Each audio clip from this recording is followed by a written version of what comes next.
पनवेल, नवी मुंबई, रायगड परिसरातील बातम्या पाहण्यासाठी आमच्या मी साक्षीदार या यूट्यूब चॅनलला सबस्क्राईब करा. खारघर येथे सोनेरी कोल्हा आणि भटके कुत्रे एकत्र वावरत असल्याचे व्हिडिओ यापूर्वी प्रसिद्ध झाले होते.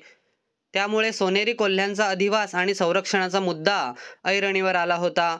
आता पुन्हा एकदा खारघर वसाहतीत भटक्या कुत्र्यांसोबत फिरणारी सोनेरी कोल्ह्याची जोडी दिसून आली असून सामाजिक कार्यकर्ते दीपक सिंग यांनी आपल्या मोबाईलमध्ये सोनेरी कोल्ह्यांची जोडी कैद केली आहे.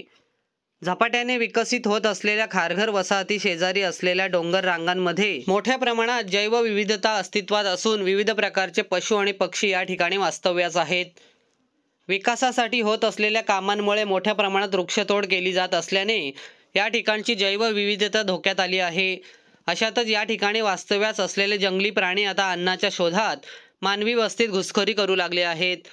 खारघर शहरालगतच्या खाडीकिनारी भागात मागील काही महिन्यात सोनेरी कोल्ह्यांचा मुक्त संचार वाढला आहे. खारघरमधील वास्तुविहार सोसायटीच्या मागील बाजूस खाडीकिनारी भागात 2 सोनेरी कोल्हे यापूर्वी आढळले होते. गेल्या 3 ते 4 वर्षांपासून नवी मुंबईतील सेंट्रल पार्कमध्ये पाणथळ खाडीकिनारा भागात खुलेआम वावर वाढला आहे.